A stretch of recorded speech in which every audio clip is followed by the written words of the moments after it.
হরে কৃষ্ণ। সুধী বৈষ্ণব ভক্তবৃন্দ, যোগিনী একাদশী 2025 কবে? 21 জুন 2025 শনিবার নাকি 22 জুন 2025 রবিবার? বাংলা আষাঢ় মাসের কৃষ্ণপক্ষিয়া একাদশী তিথিতে পালনীয় ব্রতের নামই যোগিনী একাদশী। বিশুদ্ধ শাস্ত্রীয় সিদ্ধান্ত ও চান্দ্র পঞ্জিকা এবং রাধাকুণ্ডের পঞ্জিকা অনুযায়ী উত্তর আমেরিকার Washington State, California, San Francisco ও কানাডার ব্রিটিশ কলাম্বিয়া সহ উত্তর ও দক্ষিণ আমেরিকা মহাদেশের প্রায় সকল স্থানে, আফ্রিকা মহাদেশের বেশ কিছু জায়গাতে এই যোগিনী একাদশী পালন করতে হবে আগামী 21 জুন 2025 খ্রিস্টাব্দ, 6 আষাঢ় 1432 বঙ্গাব্দ শনিবার। আর সারা বিশ্বের বাদবাকি সকল স্থানেই এবছর এই যোগিনী একাদশী পালন করতে হবে আগামী 22 জুন 2025 খ্রিস্টাব্দ, 7 আষাঢ় 1432 বঙ্গাব্দ রবিবার। তো এই যোগিনী একাদশীতে আমাদের কি করা কর্তব্য?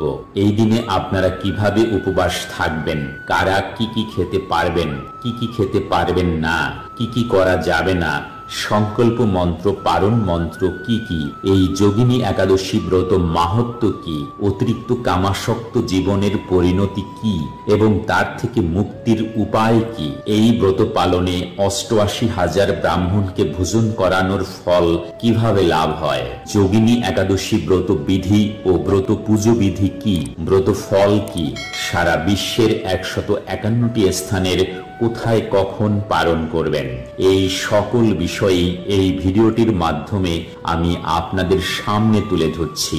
আপনারা সম্পূর্ণ ভিডিওটি অত্যন্ত মনোযোগ সহকারে দেখুন আর কমেন্ট বক্সে অবশ্যই লিখুন জয় শ্রীকৃষ্ণ, জয় শ্রী রাধে রাধে। সুধী বৈষ্ণব ভক্তবৃন্দ, প্রথমেই ভারত ও বাংলাদেশে যোগিনী একাদশী 2025 কবে পালন করতে হবে? 21 জুন 2025 শনিবার নাকি 22 জুন 2025 রবিবার? কেউ কেউ বলছেন 21 জুন, আবার কেউ কেউ বলছেন 22 জুন। দেখুন, আপনারা হয়তো যে কোনো দিন দিনপঞ্জি খুলতেই চোখ ছানা বড়া হবে যে কোথায়, সেখানে তো স্পষ্ট লেখা আছে যে এবছরের যোগিনী একাদশী ব্রত অনুষ্ঠিত হচ্ছে 21 জুন 2025 শনিবার। তো আমি আগেই বলেছি, সনাতন ধর্মের সব ব্রত পূজা ও পার্বণাদি অনুষ্ঠিত হয় চান্দ্র পঞ্জিকা অনুসারে, সৌর পঞ্জিকা অনুসারে নয়। আবার 21 জুন শনিবার ব্রত পালন করলে তার দশমী বৃদ্ধা হয় আর তার ফলস্বরূপ আয়ুষ্কাল 1 বছর কমে যায়। পুত্র শোক ভোগ করা সহ নানা ফল ভোগ করতে হয়। পক্ষান্তরে 22 জুন পালন করলে তা দ্বাদশী সম্পৃক্তা হয়, যা বিশুদ্ধ শাস্ত্র মতে তথা পদ্মপুরাণ মতে অত্যন্ত শুভ ফলপ্রদ।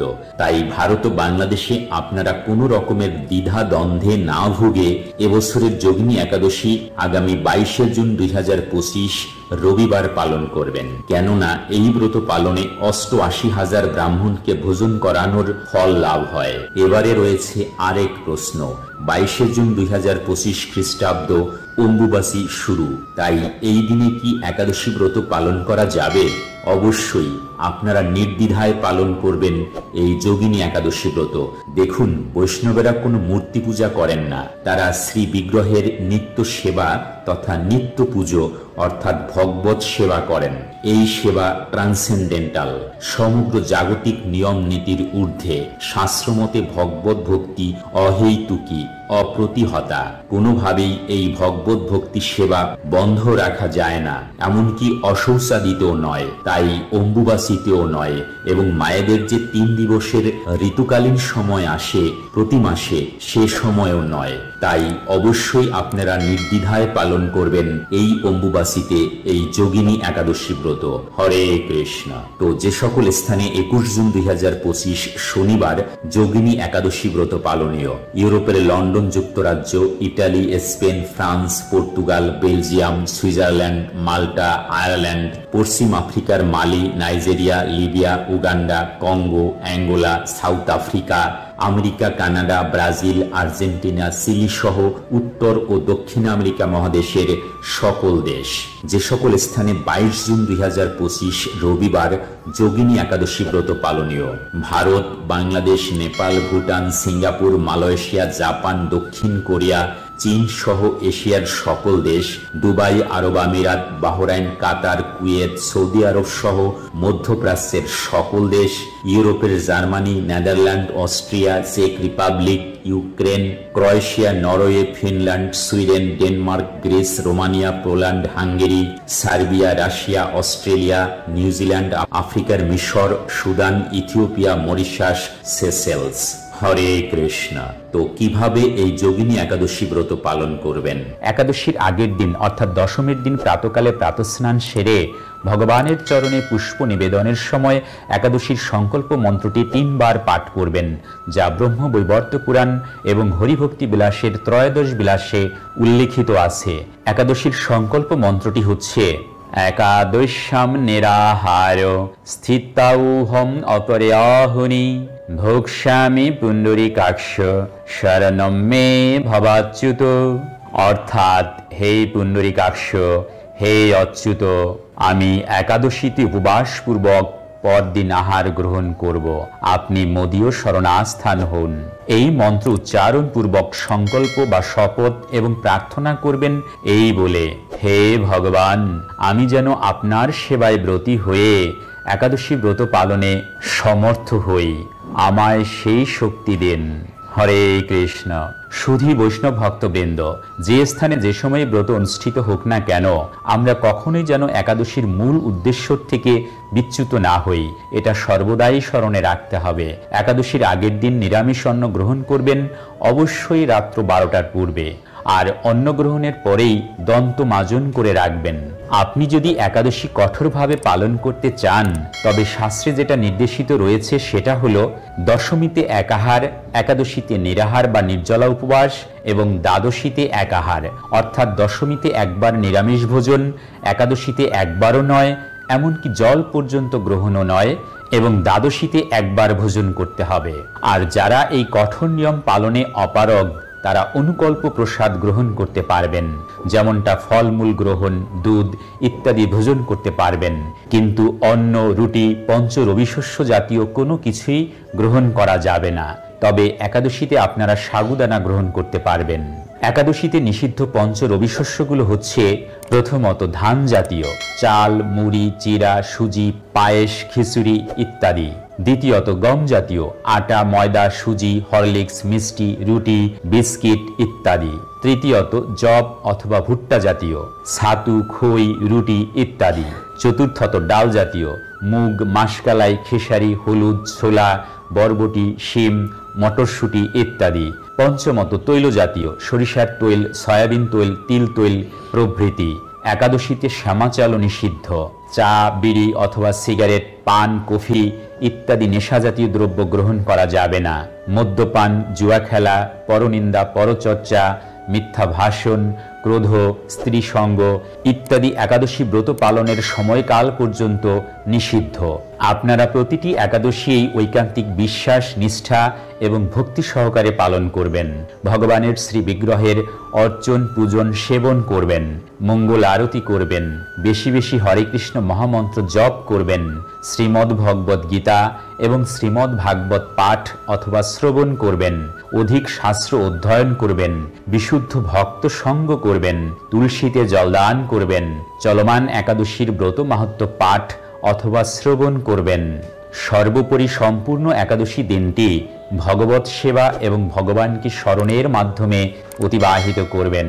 পারমার্থিক প্রসাদ অবশ্যই লাভ করবেন। নিজে একাদশী ব্রত পালন করুন, অন্যকে পালনে উৎসাহিত করুন। মনে রাখবেন, জীবন এবং মুক্তির পাথেয় পরমেশ্বর ভগবান শ্রীকৃষ্ণ। হরে কৃষ্ণ। প্রেম চেয়ে বলুন রাধে রাধে, জয় রাধে।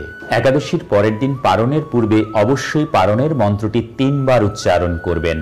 আর একাদশীর পারণের মন্ত্রটি হচ্ছে: অজ্ঞান তিমিরান্ধস্য ব্রতে নানেন কেশব প্রসীদ সুমুখ নাথ জ্ঞান দৃষ্টি প্রদ ভব।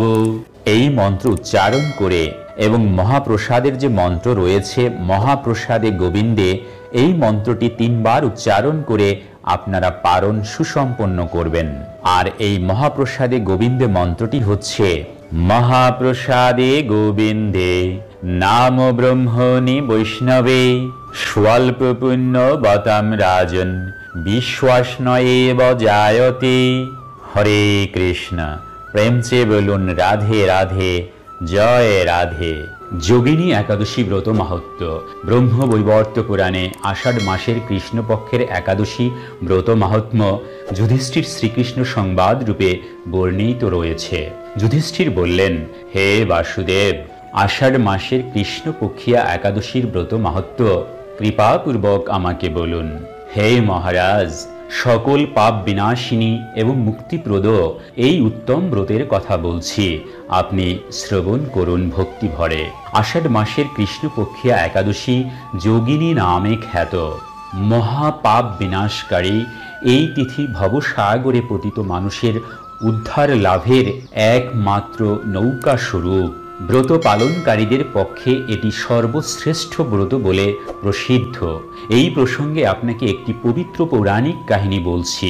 অলকা নগরে শিব ভক্ত পরায়ণ কুবের নামে এক রাজা ছিলেন। তিনি প্রত্যহ শিব পুজো করতেন। তার হেমমালী নামে এক মালী ছিল। প্রতিদিন শিব পুজোর জন্য মানস সরোবর থেকে সে ফুল তুলে যক্ষরাজ কুবেরকে দিত। বিশালাক্ষী নামে হেমমালীর এক পরমা রূপবতী পত্নী ছিল। সে তার সুন্দরী পত্নীর প্রতি অত্যন্ত আসক্ত ছিল। একদিন সে তার স্ত্রীর প্রতি কামাসক্ত হয়ে পড়ল। রাজভবনে যাওয়ার কথাও ভুলে গেল। বেলা 2 প্রহর অতীত হয়ে গেল। অর্চনের সময় চলে যাচ্ছে দেখে রাজা ক্রুদ্ধ হলেন। মালীর বিলম্বের কারণ অনুসন্ধানে এক দূত প্রেরণ করলেন। দূত এসে রাজাকে বলল, সে গৃহে স্ত্রীর সাথে আনন্দে মত্ত রয়েছে। দূতের কথা শুনে যক্ষরাজ কুবের অত্যন্ত রেগে তখনই মালীকে তার সামনে হাজির করতে আদেশ দিলেন। এদিকে মালী কুবেরের পুজোর সময় অতিবাহিত হয়েছে বুঝতে পেরে অত্যন্ত ভয় পেয়ে গেল। তাই স্নান না করেই সে রাজার কাছে উপস্থিত হলো। তাকে দেখা মাত্রই রাজা ক্রোধবশে চোখ রাঙিয়ে বললেন, রে পাপিষ্ঠ দুরাচার, তুই দেবপুজোর পুষ্প আনতে অবজ্ঞা করেছিস, তাই আমি তোকে অভিশাপ দিচ্ছি। তুই সে তো কুষ্ঠগ্রস্ত হয়ে যা এবং তোর প্রিয়তমা ভার্যার সাথে তোর চির বিয়োগ সংঘটিত হোক। রে নিজ, তুই এক্ষুনি এই স্থান থেকে ভ্রষ্ট হয়ে অধোগতি লাভ কর। কুবেরের এই অভিশাপে হেমমালী পত্নীর সাথে স্বর্গভ্রষ্ট হয়ে দীর্ঘকাল যাবৎ কুষ্ঠ রোগ ভোগ করতে লাগল। রোগের যন্ত্রণায় দিন অথবা রাত্রি কখনোই সে সুখ পেত না। এভাবে শীত গ্রীষ্মে প্রচণ্ড বেদনায় বহু কষ্টে সে জীবনযাপন করতে লাগল। কিন্তু দীর্ঘদিন বৈষ্ণব শ্রেষ্ঠ মহাদেবের অর্চনের ফুল সংগ্রহের স্বীকৃতির ফলে সে শাপগ্রস্ত হয়েও বৈষ্ণব শ্রেষ্ঠ শিবের বিস্মরণ কখনো হয়নি। একদিন হেমমালী ভ্রমণ করতে করতে শ্রী মার্কণ্ডেয় ঋষির আশ্রমে উপস্থিত হল। কুষ্ঠরোগে পীড়িত সপত্নী হেমমালীকে দর্শন করে শ্রী মার্কণ্ডেয় তাকে জিজ্ঞাসা করলেন, তুমি কার অভিশাপে এই রকম নিন্দনীয় কুষ্ঠরোগগ্রস্ত হয়েছ? সে উত্তর দিল, হে মুনিবর, রাজা ধনকুবেরের আমি ভৃত্য ছিলাম। আমার নাম হেমমালী। আমি প্রত্যহ মানস সরোবর থেকে ফুল তুলে শিব পুজোর জন্য রাজাকে দিতাম। কিন্তু দুর্ভাগ্যক্রমে একদিন স্ত্রীর মনোরঞ্জন হেতু কামাসক্ত হওয়ায় সেই ফুল দিতে বিলম্ব হয়। রাজার অভিশাপে এই রকম দুর্দশাগ্রস্ত হয়েছি। পরোপকারী সাধুগণের স্বাভাবিক কর্ম। হে ঋষি শ্রেষ্ঠ, আমি অত্যন্ত অপরাধী, কৃপা করে আমার প্রতি প্রসন্ন হন। তখন দয়ার্দ্র চিত্ত মার্কণ্ডেয় মুনি বললেন, হে মালী, তোমার মঙ্গলের জন্য শুভ ফল প্রদানকারী এক ব্রতের উপদেশ করছি। তুমি আষাঢ় মাসের কৃষ্ণপক্ষের যোগিনী নামক একাদশী ব্রত পালন করো।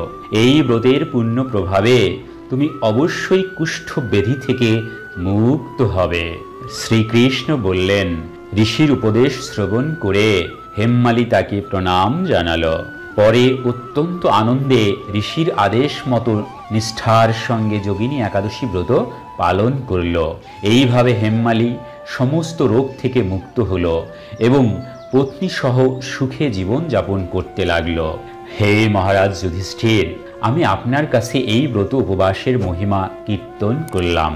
হে মহারাজ, এবারে শুনুন এই ব্রতের ফল। এই ব্রত পালনে ৮৮,০০০ ব্রাহ্মণকে ভোজন করানোর ফল লাভ হয়। যে ব্যক্তি এই মহাপাপ বিনাশকারী এবং পুণ্যফল প্রদায়িনী যোগিনী একাদশীর কথা পাঠ এবং শ্রবণ করেন, তিনি অচিরেই সর্বপাপ থেকে মুক্ত হয়ে যান। হরে কৃষ্ণ। তো সুধী বৈষ্ণব ভক্তবৃন্দ, আসুন আমরা জেনে নিই যোগিনী একাদশী 2025-এর সারা বিশ্বের 151টি স্থানের পারণের সঠিক ও নির্ভুল সময়সূচি। আপনারা নিজ নিজ স্থানের জন্য সঠিক পারণের সময় দেখে পারণ সুসম্পন্ন করবেন। আর আপনার নিজের স্থানটি যদি এখানে প্রদত্ত স্থানের আশেপাশেই হয়, তবে পারণের প্রদত্ত সময়ের সাথে মিলিয়ে নেবেন। হরে কৃষ্ণ।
তো সুধী ভক্তবৃন্দ, এই যোগিনী একাদশীতে আমাদের কি করা কর্তব্য? এই দিনে আপনারা কিভাবে উপবাস থাকবেন? কারা কি কি খেতে পারবেন, কি কি খেতে পারবেন না, কি কি করা যাবে না, সংকল্প মন্ত্র, পারণ মন্ত্র কি কি, এই যোগিনী একাদশী ব্রত মাহাত্ম্য কি, যোগিনী একাদশী ব্রত বিধি ও ব্রত পুজো বিধি কি, ব্রত ফল কি, সারা বিশ্বের 151টি স্থানের কোথায় কখন পালন করবেন, এই সকল বিষয়ই এই ভিডিওটির মাধ্যমে আমি আপনাদের সামনে তুলে ধরলাম। এই দুর্লভ মানব জীবন সার্থক করে তুলতে সর্বদা কৃষ্ণ ভাবনায় সম্পৃক্ত থাকুন, ভালো চিন্তা এবং কাজ করুন। মনে রাখুন, জীবন এবং মুক্তির পাথেয় পরমেশ্বর ভগবান শ্রীকৃষ্ণ। তাই ভক্তবৃন্দ, এই ভিডিওটি আপনাদের ভালো লাগলে আর জীবন চলার পথের যে কোনো কঠিন সমস্যা এবং পারমার্থিক জিজ্ঞাসার সহজ এবং সঠিক সমাধান পেতে চ্যানেলটি সাবস্ক্রাইব করে বেল আইকনে ক্লিক করে রাখুন। যুক্ত হন ফেসবুক প্রোফাইল পেজ এবং গ্রুপে। লাইক, শেয়ার এবং কমেন্ট করুন। আজকের মতো এখানেই সমাপ্তি করছি। হরে কৃষ্ণ, হরি বল। প্রেমচে বলুন রাধে রাধে, জয় রাধে।